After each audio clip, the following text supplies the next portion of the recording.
Hi everyone, welcome back to the channel. My name is Sarah. I'm a junior doctor working near London, and this video is going to be about how to document on a ward round.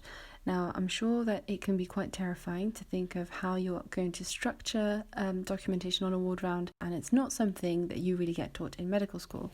So if you're wondering how to actually structure a ward round documentation, look no further. I'll go through a concrete example in this video with you step by step.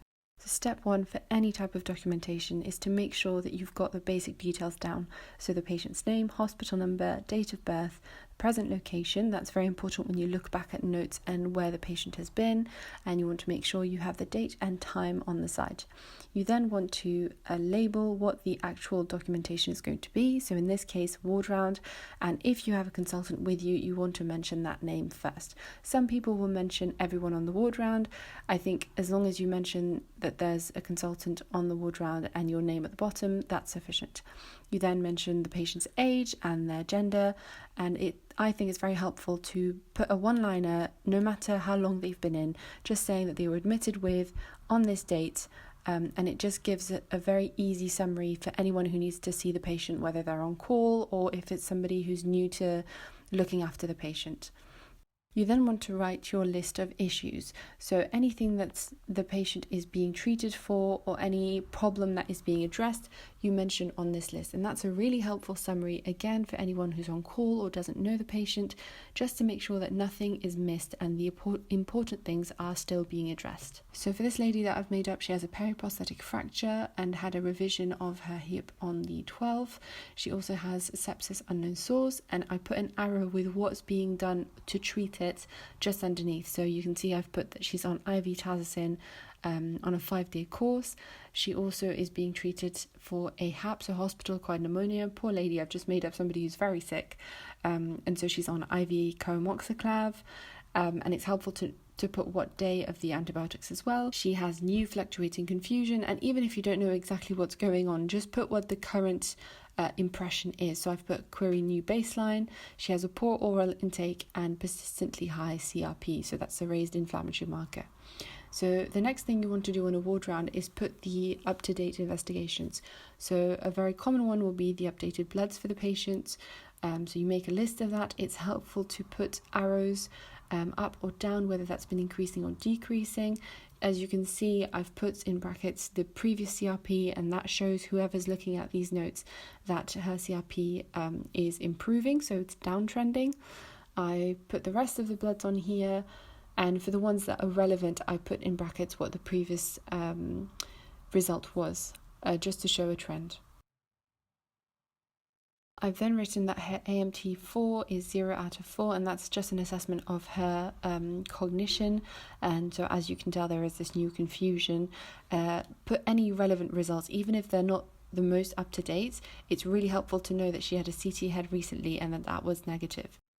So now you've done what we call prepping the notes. So you put the patient details, a one-liner of what the patient was admitted with, a list of issues, and updated investigations. Now we get to the point where you're at the patient's bedside. So here you'll have on examination whatever was being assessed. So this just means that her chest was clear and that her abdomen was soft, non-tender. Heart sounds 1 + 2 + 0 means that her heart sounds are normal and there are no added sounds. Calves are SNT, soft, non-tender, and there's no peripheral edema. These are common things that you would write on a ward round. Always make sure that you have the observations on the side as well, so that you can see if there's any new spikes and what her observations are trending as.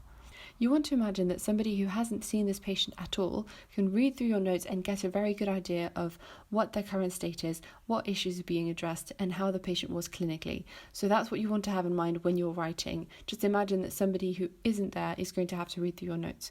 So here I write a quick blurb about how the patient is and that she's currently confused. And I note important negatives, so no shortness of breath, no chest pain, no cough, and no dysuria.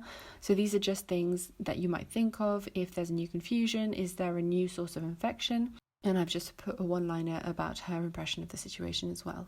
So once you've done that, you always want to have an impression, and oftentimes the consultant, whoever's running the ward round, will give you that impression. So here I've put fluctuating delirium secondary to a recent hospital-acquired pneumonia, and that this could likely be her new baseline.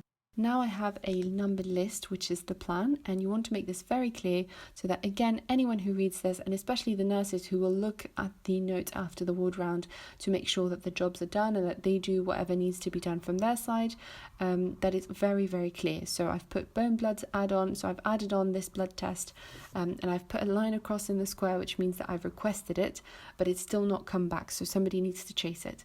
Same thing for the septic screen, so a urine MSU and a chest x-ray. Both have been requested.